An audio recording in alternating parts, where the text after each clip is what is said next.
Hi there, everybody. I'm Rosslyn. Welcome to Orkney and welcome to my fourth and final playthrough. A full playthrough of the Choose Your Own Adventure Dragonlark book. From 2009, a Chooseco book. Your very own robot goes Cuckoo-bananas by R A Montgomery and Shannon Gilligan. This is the sequel to two books, both called Your Very Own Robot, one in the Bantam Skylark series and one in the standard Choose Your Own Adventure series. Both absolutely great and completely different books. This has been illustrated by Keith Newton. And I'm going to... I'll read the whole thing this time since it is the last playthrough. I'll do a whole thing. So if somebody wants to hear the whole book from the start, that's fine. And you can put it on and listen to it. I'll show people the pictures too, so if you want to watch it as a video, that's fine, but that's not necessary to enjoy the story. There's no rule system in Choose Your Own Adventure books, so I'm just going to get started. And to begin with, we have this nice illustration of my very own robot Gus in the kitchen eating grapes. Sweetheart, I have to go next door for 5 minutes, your mom says. Can you and Gus stay out of trouble while I'm gone? Yeah, Mom, you reply. I promise. And you remember what your father and I said? She asks. Yeah, if Gus gets into trouble one more time, he is going back where he came from, your mother says, finishing your sentence. Gus is a robot, your very own robot. You made him last summer from spare parts you found in the trash can in your parents' lab. Going back where he came from means one thing for Gus. It means getting thrown out in the garbage. Your dad and I are serious, she adds, as if you need reminding. I know, you answer. We'll be good. Your mom waves as she heads out the back door. Here she is, having a wave. You look over at Gus, and he is winking in a very suspicious manner. This is not a good sign. I don't get it. Why is your mom so mad? Gus says as soon as your mom is gone. Well, there was the time you flooded the basement so you could play submarine, you say, but the bathtub wasn't big enough, Gus cries. And then the time you cut down the apple trees out back to build a fort, you remind him. Oh, those apple trees were getting old anyway, Gus answers. Plus, even your mom said it opened up the view. What about the time you turned the kitchen into a fast food restaurant for wandering robots? You ask. Yeah, you're probably right about that one, Gus says. But listen, I've got an idea. What kind of idea? Will it get us in trouble? You ask. It's a fair question because we do get this beautiful 2-page spread here of Gus just titting about in the basement full of water like, what is he fucking doing? You know what I mean? So, tring, tring. Gus jerks his head to the right. It's the phone ringing, and Gus loves the phone almost as much as pineapple on pizza. Please, can I answer? He begs. No, Gus, you reply. Every time you use the phone, something bad happens. You snatch the cell phone before Gus has the chance. Hello, you say into the cell phone. Before the caller says a thing, Gus goes into robot twirling mode. Uh-oh. Sparks shoot out like the 4th of July. A loud zzz pierces the air, and purple smoke puffs out of his transistor ears and microphone mouth. With a burst of energy, Gus lifts off, spins 16 times in less than 1 second, and vanishes. Here he is. Nice picture of me on the phone. A little astonished because Gus has taken off and is twirling around. You run to the back door just in time to see a blue streak as Gus is over the front fence and on his way. You run out the front gate. A car on the next block throws on its brakes. Is it braking to avoid hitting Gus? You're about to go look when you notice a small piece of paper on the ground. You stoop to pick it up. It reads, Robot Cloning Classes. Starting today. 551 Plunkton Street. You groan. Gus wants to clone himself, make more robots, just like Gus. Well, he's headed to the trash heap now for sure. You have to save Gus. But what can you do? Here's the car situation? Or is that what happened? Who knows? Questionable illustration there. Anyway, do I run towards the sound of the braking car hoping it's Gus, or go to the robot cloning classes? Well, we went to the classes in playthrough 3, so we are going to be checking out the sound. You decide to run towards the braking sound. A car is turning right at the next corner. Otherwise, the street is empty. Gus? You holler, but it's silent. The only noise is the sprinkler going off at the house across from you. Suddenly a brick lands at your feet. Thwack! It has a message attached to it with some twine. Get all the money in your piggy bank. Meet me at the sewage treatment plant. Tell no one. Repeat, no one. Here it is. A very intimidating note. A very intimidating brick. The sewage treatment plant. You get a sinking feeling. The sewage treatment plant has a special new computer. It was on the news last night. You noticed that Gus paid close attention. Gus loves everything about computers.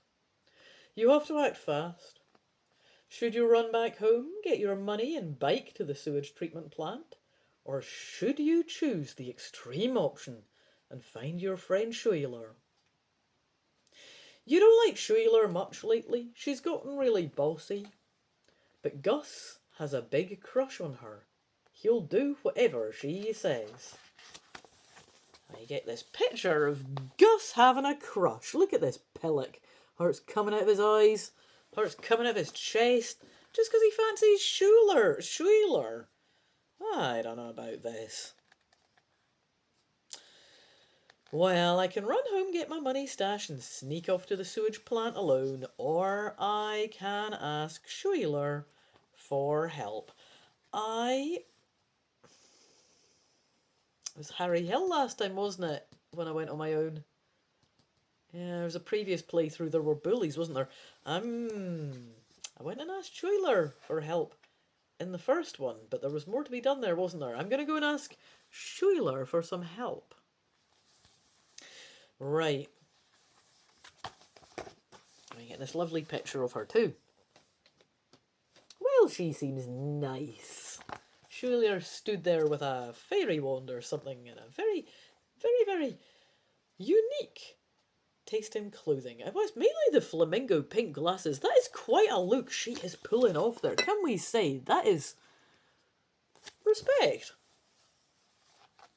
It's a good look. Anyway, you decide to go to Schuyler's house. When you reach her back porch stairs, she's already standing there. It's like she's been waiting for you. What is it now? Schuyler sneers. More robot trouble. Oh, is that why she's got her hand on her hip looking all sassy? She has her hand on her hip like she's really important. You notice she has grown another inch. Sometimes you can't stand Schuyler. Right, yeah, I'd forgotten she was such a bitch when I got over here. Right, well, I've got two options. I can tell Schuyler that Gus is doing fine and leave to find my very own robot by myself, which is tempting, actually. As I think last time I told Schuyler the truth about Gus and asked her for help even though she's a huge pest. I'm going to tell Schuyler to sod off. Schuyler makes you so mad you can practically feel the steam coming out your ears. Gus is fine. You shrug. I just came by to say hi. But I can see you're in one of your bad moods, so see you around. You wave goodbye like you couldn't care less. Take 3 porch steps in one jump and take off. You'd rather face Gus on your own than have to be nice to Schuyler. The sewage treatment plant is not too far. You run the rest of the way. You know you're there when you come to the long chain link fence that goes on forever. The fence surrounds the plant, and now it has a big robot-shaped hole in it. The hole is right under a sign that says, "Stay out. Danger." Dun, dun, dun, dun. There's the sign. So, we get two options. Do I ignore the sign and go in after Gus through the hole in the fence? That does sound a touch dangerous to me, though. Yeah. I mean, the other option is to do things the normal non-robot way and go to the front entrance of the sewage treatment plant. That sounds a lot more safe. And that is what I'm going to do. Yes. You decide to use the front entrance to the plant. You need to set a good example for Gus. That's true as well. If you jump through the robot-shaped hole, he'll notice right away. He'll say, "You broke the rules, and so can I." As an aside, didn't I make this robot? Was it me that did the code? Because I feel like that's on me, if that's so. Anyway, you reach the main building just as a tour of the new sewage plant is starting. Oh, that's handy. And we get to see a picture of this. I think that's what this is. Right here. Get to see the big vat in the middle and some important looking people, bits of paper, and some people taking the tour, I guess. "Welcome to the most advanced wastewater treatment system in the state," the tour guide says proudly. "Please follow me and stay together." You fall into step with the group, keeping your eyes peeled for Gus. The first stage of processing is grit removal, the guide explains. You're standing in a 2-story hall filled with 4 huge metal tanks. Each of these tanks contains a filter bed. He adds to take out grit, sand, tin cans, you name it. I might see where this is going. While he continues talking, you crane your neck to look around, but there's no sign of Gus in grit removal. You just hope you find him before he gets into trouble. You wonder if your mom and dad really would throw him out. He's your masterpiece after all. Just then the guide announces, "Next stop is Ion Exchange." Your tour group walks down a wide hall. As you pass by a pair of glass doors, you catch a glimpse of Gus. He's walking the other way and reading some papers. As your tour group disappears around the next corner, you open the glass door and slip inside.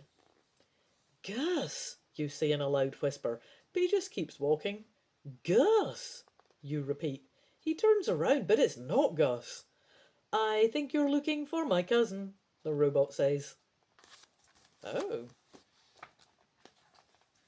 Cousin?" you ask. "Gus doesn't have a cousin. I built him from scratch myself." "Oh, it's just a figure of speech. We possess identical motherboards," the robot answers. "My name is Lizzie. I work here in computers." Gus is quite smart. He's found a problem with our new computer. I think he caught it just in time. You follow Lizzie up the hall. She knocks on a door marked, "Hazard, stay out." It opens and you both march inside. Gus is seated at a terminal and is typing on the keyboard like a maniac. 2 more robots and an adult human stand behind him. "Aren't you glad you let him give it a try?" one of the robots asks the human. The human's name tag says Chief Engineer. The engineer strokes his beard and shakes his head. "It was those membrane ratio algorithms. Well, I will be darned. We could have blown up if it weren't for your friend here." Gus turns to give you a big wink. "I was was wondering where you were. The end. Well, it sounds like it was Gus that had the big adventure there mainly, but that was fun. And that concludes my fourth and final playthrough of your very own Robot Goes Cuckoo-bananas by R A Montgomery and Shannon Gilligan. This has been a Dragonlark book, a choose your own adventure book. I've been Rosslyn, this has been Orkney, this has been a game book, and you have been a lovely audience. I will say toodaloo the new to you.